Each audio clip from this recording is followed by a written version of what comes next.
January 29th, 2026. Buddha Dhamma, Section 4, A Worthy Life. Compiled by Somdet Pra Buddha Kosacharya. English name, PART2. Chapter 14.2, The Buddha's Words on Sattha, Faith, Part 2. Page 1377 to page 1391. Part 2 of chapter 14.2. Page in the middle of page 1377. Faith is vital for initial stages of spiritual practice. It is conducive to spiritual growth, and when applied correctly, it accelerates spiritual development. For this reason, a person with superior wisdom, but who lacks strong faith, may attain to a spiritual goal slower than someone who has inferior wisdom, but has strong, ardent faith. Take an example of Venerable Sariputra, who attained to the Dhamma more slowly than many other disciples, despite his outstanding wisdom. When faith, sattha, is placed on a righteous object, a person saves both time and labor. But when faith is placed on something unrighteous, it misleads and hinders a person. In any case, sattha, faith, as taught in Buddha Dhamma, is based on reasoned analysis and guided by wisdom, which prevents faith from being misplaced, misguided, misused. If faith does not go astray, it can be corrected because it is not blind attachment. One is encouraged to continually examine the justification and validity of faith. A lack of faith is an obstacle which can interrupt and delay spiritual development, as confirmed by the Buddha Gautama himself. Bhikkhus, monks. For a monk who has not been able to remove 5 stakes in the heart, has not been able to release 5 mental bonds, mental bondages, mental chains, it is impossible that he should reach complete growth in this Dhamma and in this discipline, the Vinaya. The 5 stakes in the heart a monk is not yet able to abandon are as follows. A bhikkhu has doubts and hesitation about the teacher. He is indecisive and uncommitted in regard to the teacher. A bhikkhu has doubts and hesitation about the Dhamma. He is indecisive and uncommitted in regard to the Dhamma. A bhikkhu has doubts and hesitation about the Sangha. He is indecisive and uncommitted in regard to the Sangha. A bhikkhu has doubts and hesitation about the training. He is indecisive and uncommitted in regard to the training. A bhikkhu who is angry, resentful with his companions in this holy life. He feels hostile and callous towards them.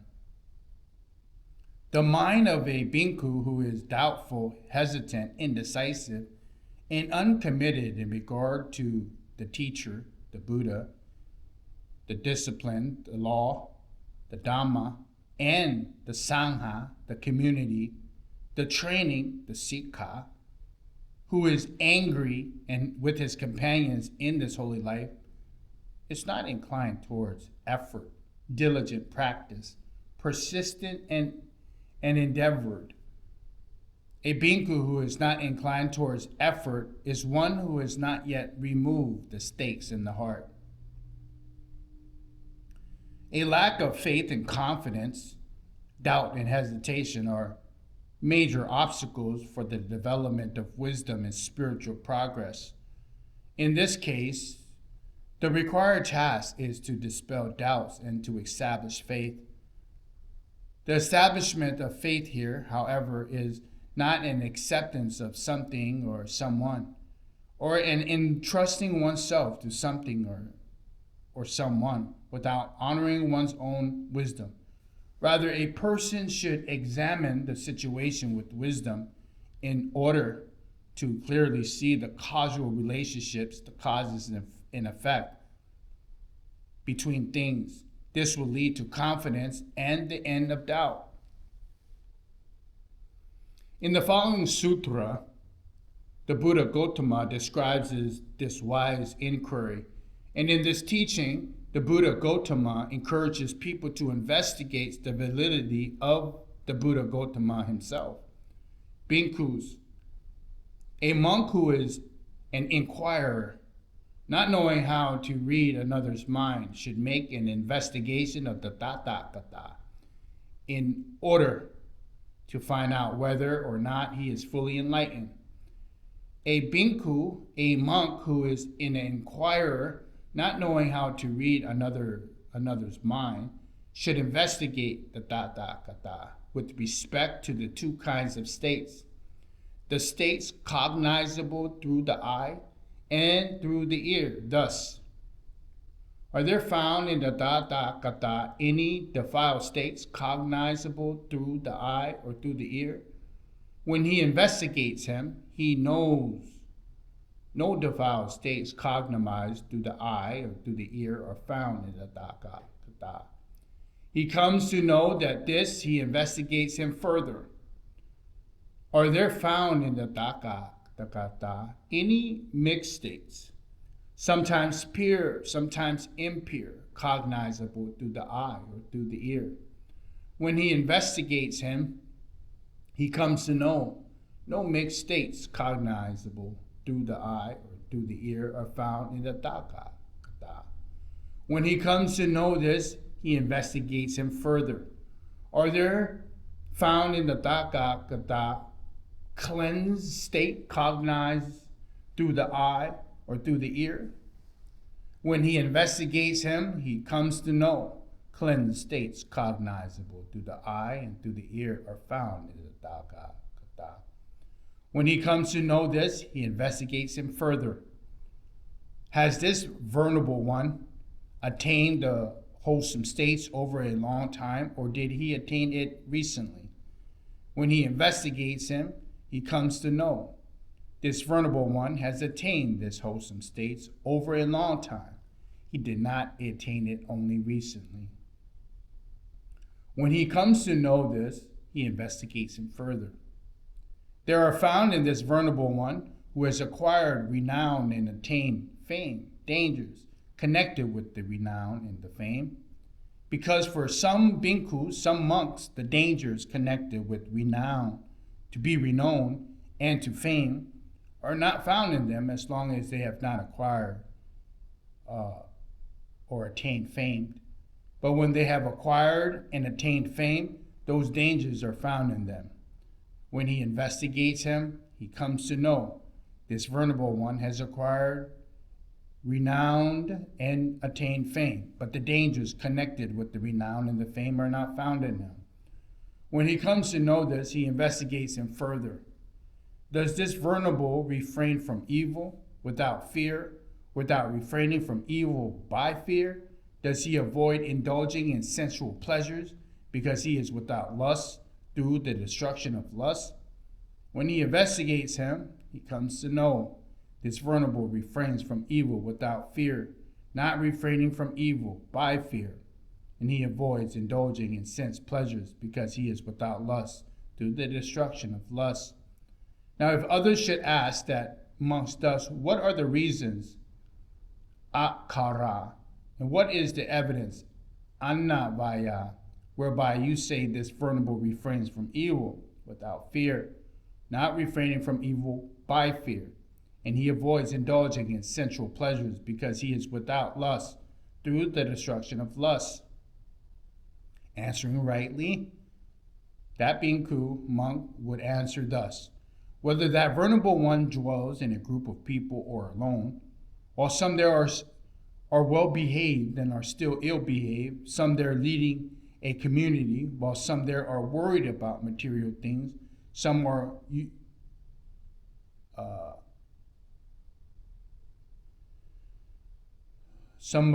by sullied by material things, still that vulnerable one does not despise anyone because of that. And that I have heard and learned from this, the Blessed One's own lips, I refrain from evil without fear, not refraining from evil by fear, and I avoid indulging in sense pleasures, because I am without lust through the destruction of lust. The Tathagata, bhikkhus, monks, should be questioned further about thus, and are found in the Tathagata, or not defiled states, cognizable through the eye or through the ear.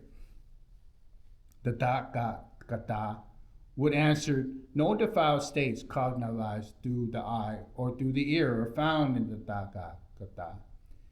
If answered, are there found in the Tathagata or any mixed states cognized through the eye or through the ear? The Tathagata would answer thus, no mixed states cognizable through the eye or through the ear are found in the Tathagata. If answered, there are found in the Tathagata or cleansed states cognized through the eye or through the ear. The Tathagata would answer thus, cleansed states cognized through the eye or through the ear are found in the Tathagata. These states are my pathways and my domain, yet there are no cause for craving. A disciple should approach the teacher who speaks thus in order to hear the Dharma. The teacher teaches him the Dharma with its higher and higher levels, with its increasingly sublime levels and its dark and bright counterparts of comparison.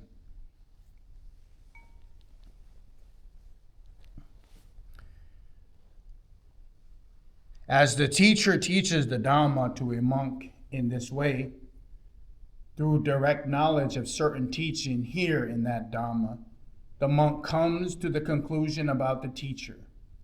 He places confidence in the teacher thus, the Blessed One is fully enlightened. The Dharma is well proclaimed by the Blessed One. The Sangha is well practicing.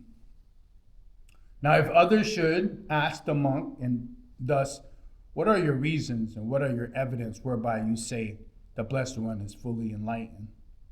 The Dharma is well proclaimed by the Blessed One. The Sangha is well practicing. Answering rightly, the bhikkhu, the monk, should answer thus, here, friends, I approached the Blessed One in order to hear the Dharma. The Blessed One taught me the Dharma, as the Blessed One taught the Dharma to me in this way. Through direct knowledge of certain teaching here in that Dharma, I came to the conclusion about the teachings. I place confidence in the teacher thus, the Blessed One is fully enlightened. The Dharma, the discipline, is well proclaimed by the Blessed One. The community, the Sangha, is well practicing. Bhikkhus, monks, when someone's faith has been placed, planted, rooted, and established in the one who has gone forth, the Tathagata, through these reason, terms, and phrases, his sattha, his faith, is said to be supported by reason, rooted in vision, firm, and this is unstable to be shaken by any recluse or Brahmin or a god or a Mata or a Brahma or by anyone in the world. This is how there is an investigation of the one who has gone forth, the Tathagata qualities. And this is how the one who has gone forth, the Tathagata, is well investigated in accordance with the Dharma. That's from the Vimamsaka Sutra. Doubts and hesitations, even about the Buddha Gautama himself, are not considered wrong or wicked. They are merely states of mind which needs to be understood and dispelled by applying wisdom. And indeed, doubts can encourage people to increase investigation and inquiry. When people announce their devotion to the faith in the Buddha Gautama, before bestowing approval, the Buddha Gautama would examine whether their faith and confidence was based on reasoned consideration, as is evident in the following discussion between Venerable Sariputra and the Buddha Gautama. Lord, I have confidence in the Blessed One thus. There has never been, will be, or is now another ascetic or Brahmin who possesses knowledge of perfect awakening superior to that of the Blessed One. You have spoken valiantly, Sariputra. You have roared the lion's roar of certainty. How is this? Were you able to perceive the minds of all the perfectly enlightened, noble Buddhas of the past, so as to say those lords were of such virtue? Such was their teaching, such their wisdom, such their attributes, and their liberation. No, Lord, replied Sariputra. And were you able to perceive the minds of all perfectly enlightened noble Buddhas of the past who will appear, or enlightened noble Buddhas who will appear in the future, such their liberation? No, Lord, replied Sariputra. And I, who am the perfectly enlightened noble Buddha of the present, Gautama, were you able to use your mind to perceive the Lord is of such virtue, such his liberation? No, Lord, replied Sariputra. So, as you do not have knowledge to perceive the minds of the perfectly enlightened noble Buddhas of the past, of the future, nor of the present, how is it that you have spoken valiantly and roared the lion's roar of certainty? Lord, although I do not have the power to read the minds of perfectly enlightened noble Buddhas of the past, noble Buddhas of the future, and noble Buddhas of the present, yet I know the way to realize the Dharma, replied Sariputra. Lord, it is as if there were a royal frontier city with mighty basins and massive encircling wall with fortification in which a single gate, at which the gatekeeper, wise, skilled, and clever, who keeps out strangers and let in those he knows, and he, constantly patrolling and following the course of the wall, does not see any joins or clefts in the wall, even such a cat might creep through. He considers that whatever larger creatures enter and leave the city must all go to this very gate. And in the same way, Lord, I know the way to realize the discipline, the Dharma of all those perfectly enlightened noble Buddhas of the past, attained to supreme enlightenment by abandoning the 5 hindrances which defile the mind, weaken the strength of wisdom, having firmly established the 4 foundation of mindfulness in their minds, and developed the 7 factors of enlightenment according to the truth. All the perfectly enlightened noble Buddhas of the future will do likewise. And you, Lord, who are now the perfectly enlightened noble Buddha of the present, have attained supreme enlightenment by abandoning the 5 hindrances, developing the 7 factors of enlightenment according to the truth, replied Sariputra. When handled correctly as an aid for spiritual progress, devotion to a particular person can be beneficial, but it also has drawbacks because it often turns into an attachment to the person and obstructs progress. First, here is a sutra passage outlining the advantages of devotion. The noble disciple who is completely dedicated to the one who has gone forth, the Tathagata, and has full confidence in him, does not entertain any perplexity or doubt about the Tathagata or the teaching of the Tathagata. It is indeed to be expected that a noble disciple who has faith will dwell with energy, roused for the abandonment of unwholesome states, and the acquisition of wholesome states, that he will be strong, firm in exertion, not shirking the responsibility of cultivating wholesome states. The disadvantages of devotion to an individual are outlined in this teaching. Bhikkhus, monks, there are 5 disadvantages of devotion to one person. What 5?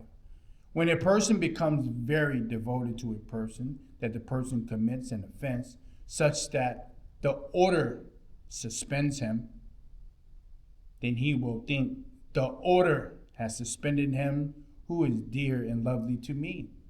When that person commits an offense such that the order compels him to sit at the end of the line, then he will think. When that person leaves for a distant place, when that person disrobes, when that person dies, then he will think he is dead, he who was dear and lovely to me. He will not associate with others monks, and from not associating with other monks, he will not hear the true discipline, the Dharma. And from the hearing the true discipline, the Dharma, he will fall away from the true discipline, the Dharma. When devotion and faith turn into feeling of love, personal prejudice can impede the operation of wisdom, as demonstrated in this sutra passage. Bhikkhus, monks, these 4 things may be generated. What for? Of love is born love. Of love is born anger. Of anger is born love. Of anger is born anger.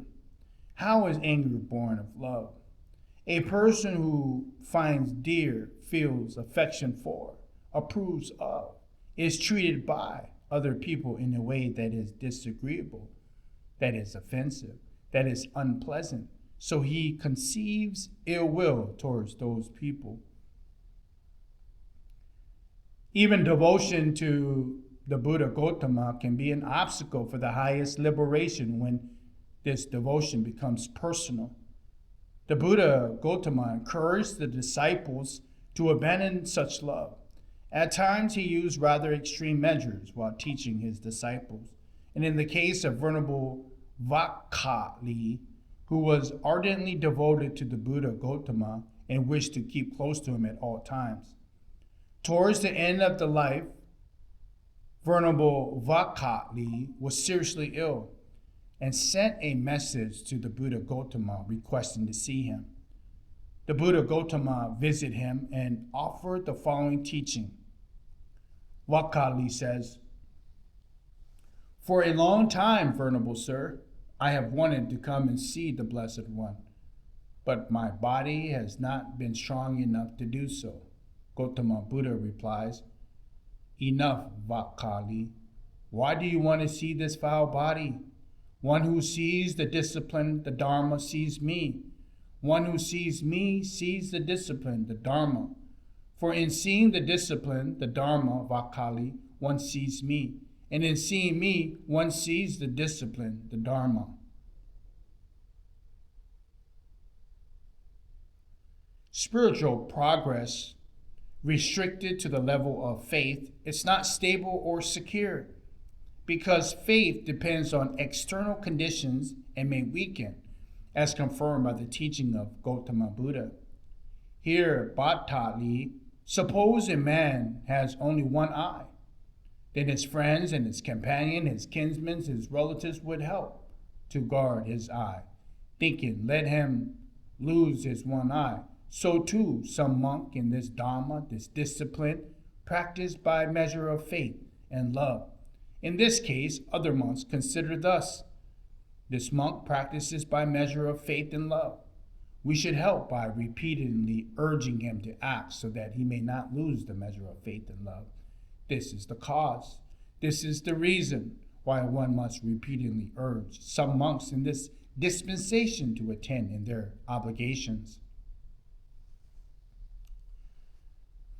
When not developed in the stage of wisdom, faith is limited. It may lead to a heavenly rebirth, but it cannot on its own lead to the final goal of Buddha Dhamma, as confirmed by the teaching of the Buddha Gautama. Bhikkhus, monks, In the discipline, the Dharma well proclaimed by me, which is clear, open, and evident, there are no hidden catches. There is no future round for manifestation in the case of those bhikkhus who are arihats with taints destroyed. Those bhikkhus who have abandoned the 5 lower fetters are all due to reappear spontaneously in the pure abode, and there attain final nibbida, nibbana, nirvana. Those bhikkhus who have abandoned the 3 lower fetters and attenuated lust, hate, and delusion are all once returners. Those bhikkhus who have abandoned 3 fetters are all stream enterers. Those bhikkhus who are true devotees, Dhamma Anusari, or faith devotees, Sattva Anusari, are all headed for awakening. Those bhikkhus who merely have faith in me, merely have love for me, are all headed for heaven. In the context of wisdom development, wisdom initially benefits from correct faith and then develops gradually until it reaches the stage of knowledge and vision, nana dasana. At this stage, there is no longer necessary. At this stage, it is no longer necessary to rely on beliefs and opinion, because one knows and sees clearly for oneself, and therefore this stage transcends the domain of faith.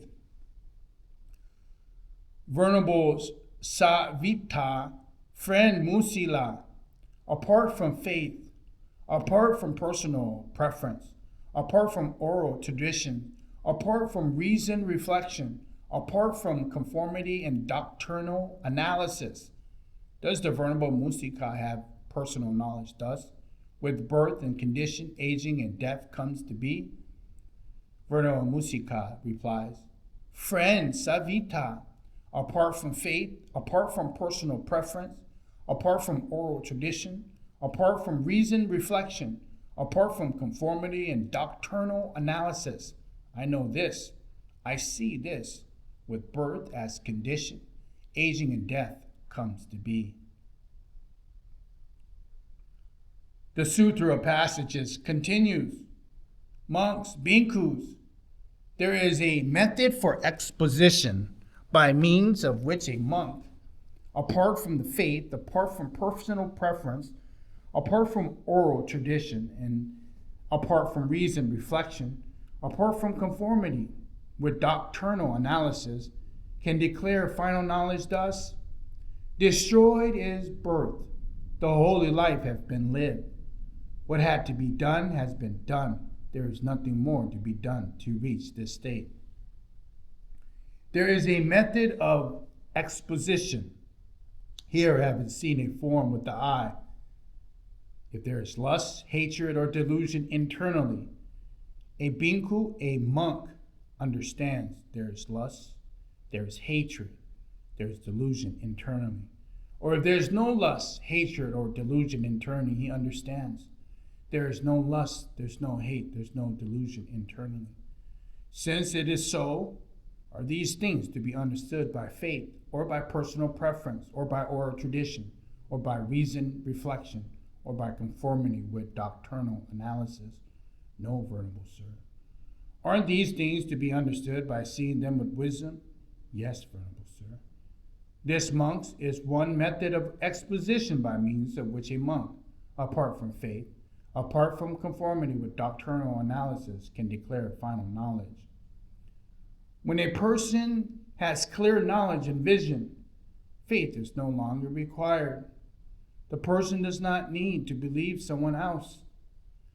The Buddha Gautama's disciples who had attained to the outstanding qualities knew and spoke about these things without needing to refer to the Buddha Gautama, as it is illustrated in the following conversation by the Jain leader Nikanta Nataputra and the householder Sita, an eminent disciple of the Buddha Gautama, proficient in the Buddha Dhamma.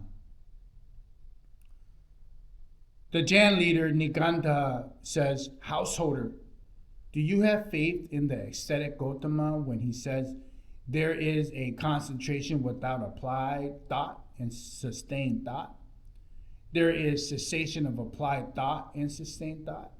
Sita, the householder, replies, in this matter, Venerable Sir, I do not go by faith into the Blessed One, the Buddha Gautama, when he says there is concentration without applied thought and sustained thought. There is a cessation of applied thought and sustained thought. To whatever extent I wish, I enter and dwell in the first concentration, meditation, absorption. I enter into the second. I enter and dwell into the third. I enter and dwell into the fourth. Since I know and see thus, I do not believe with faith in any ascetic or Brahmin regarding to claim that there is a concentration without applied and sustained thought. There is cessation of applied and sustained thought. That sutra gives emphasis and light on what level of understanding they had, the villagers had at this time, the development at the stage of in practice that they have. For individuals to even understand the defined and non-confined concentration, meditation, absorption. Right now, it's hard. They would have to know all kinds of different materials and information to be at that point. Arihats who have reached the highest degree of knowledge and vision possess of attributes of asata, faithlessness. They do not need to believe anyone else on the matters that they clearly see for themselves, as confirmed by the discussion between Gautama Buddha and Venerable Sariputra. The Buddha, Gautama, says, Sariputra, do you have faith that the faculty of faith, when developed and cultivated, penetrates to the deathless, has the deathless as its destination, has the deathless as its final goal? That the faculty of energy, the faculty of mindfulness, the faculty of concentration, and the faculty of wisdom has deathless as its final goal? Sariputra replies to the Buddha Gautama, in this manner, I do not go by faith to the Blessed One. Those who do not know, see, understand, realize, and discern with wisdom, they have to go by faith in others in regard to this.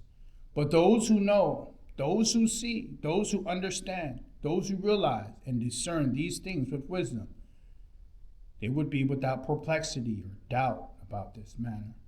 I have known, seen, understood, realized, and discerned these things with wisdom.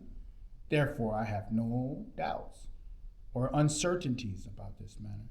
The faculties of faith, the faculties of energy, the faculties of mindfulness, the faculties of concentration, the faculty of wisdom, when developed and cultivated, penetrates to the deathless, has the deathless as its destination, has the deathless as its final goal. Gautama Buddha replies, good, Sariputra. These following passages by the Buddha Gautama highlights the vital significance of panya, wisdom. Bhikkhus, by having developed and cultivated, how many faculties does a bhikkhu who has destroyed the taints declare the fruit of arihatship and understand thus destroyed his birth? There is nothing more to be done to reach this state. It is because he has developed and cultivated one faculty, that a bhikkhu who has destroyed the taints declare the fruit of arihatship thus. What is that one faculty? The faculty of wisdom. For a noble disciple who possesses wisdom, that the faith that follows from it becomes stabilized. The energy, mindfulness, concentration that follows from it becomes stabilized. So as long as the faculty of wisdom is absent, the other faculties of faith, energy, mindfulness, and concentration on their own or combined cannot bring about enlightenment. Bhikkhus, Just as the footprints of the land animals fit into 5 footprints of the elephant, and the elephant's footprint is declared to be their chief by reason of its size, so too, among the steps that lead to awakening, the faculty of wisdom is declared to be their chief. That is, for the realization of awakening. Now, while using Yo-Niso Manasikara, it is good to emphasize that a person who helps guide others may use the following 3 kinds of Yo-Niso Manasikara, wise reflection, as basic principles for checking other people's levels of intelligence or the ability to reflect wisely. A person who helps guides others use the following